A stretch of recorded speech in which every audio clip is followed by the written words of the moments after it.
Grabe si Justin Brownlee, buhat na buhat ang Barangay Ginebra. Grabe intense bakbakan ng dalawang kupunan. Game 6 Finals, bakbakang Barangay Ginebra kontra TNT Tropang Giga. So first quarter nga mga chong, Jordan Heading ang unang pupuntos para sa TNT. Maagang inatake yung baseline. Silang dalawa ni Justin Brownlee ang nagpapalitan sa puntos. Sumabit si Scotty kay Jordan Heading, 3 free throws ang kanyang ipapasok. Pero after nyan, ganda ng spin cycle ni Justin Brownlee. Sa kabilang dulo, same move na naman para kay Jordan Heading. Pero si Troy Rosario, ganda ng depensa. Huling-huli si Jason Castro. Piso-piso lang muna itong si Simak. Pero ang Ginebra ganda ng pasahan. Easy twos para kay Troy Rosario. Simak ulit sa kanyang pull-up jumper. Pero 3-point shot ang isasagot netong si Troy Rosario. Alsa yung ulo ni Scotty matapos masiko ni Simak. After nyan, 7-0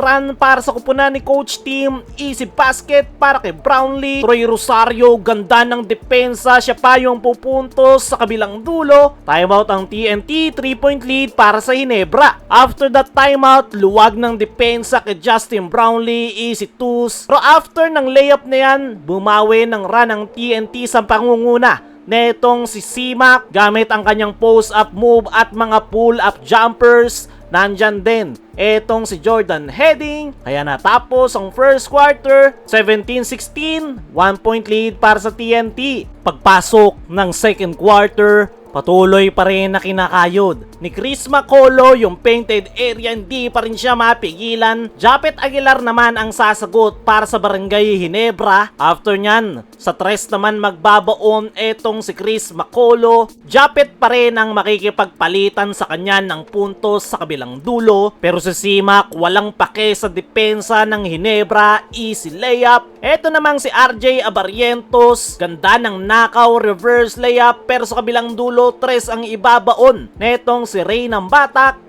Justin Brownlee naman, basic basketball ang pinapakita. Eto namang si Simak, tuloy-tuloy pa rin sa ilalim and one play. Brownlee naman ang nakikipagpalitan sa kanya ng puntos, ganda ng footwork. Simak pa rin, this time yung kanyang perimeter jumper. Timeout ang Ginebra, 3-point lead para sa TNT. After that timeout, atake agad itong si Jordan Heading. Eto namang si John Abis, kakapasok lang, agad na nag-contribute sa kanyang floater shot. Pero ang TNT mainit na. 3-point shot from Glenn Cubuntin. Eto namang si RR Pugoy, ginagatasan ng puntos ang depensa sa kanya ni Ralph. 4 straight points, timeout ang Ginebra. 10-point lead para sa TNT. After ng timeout na yan, eto na yung habol ng Barangay Ginebra.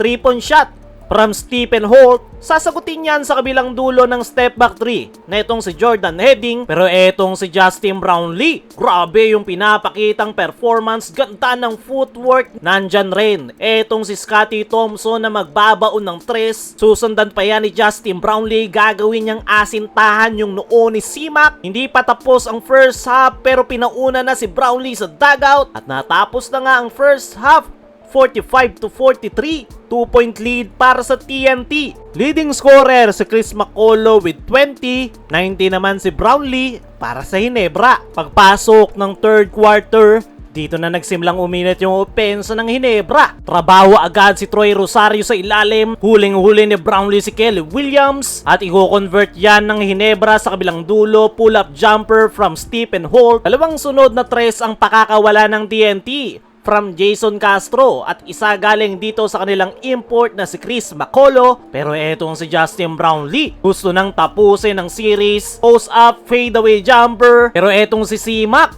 gusto pa ng Game 7. Hindi mapigilan ng Ginebra. Sasagutin niya ni Brownlee sa kabilang dulo. Take over mode para sa Barangay Ginebra. 7 straight points ang itatala ni Brownlee. Pa-timeout ang TNT. 3-point lead para sa Ginebra. After ng timeout na yan, eto na naman si Justin Brownlee. Ginagawang asintahan yung kanyang defender. Kaso humiinit na naman yung outside shots ng TNT. 3-point shot from Jordan Heading. Nakatip in pa si Henry Galinato. At another 3. Manggagaling naman dito kay RR Pugoy. Timeout ang Ginebra.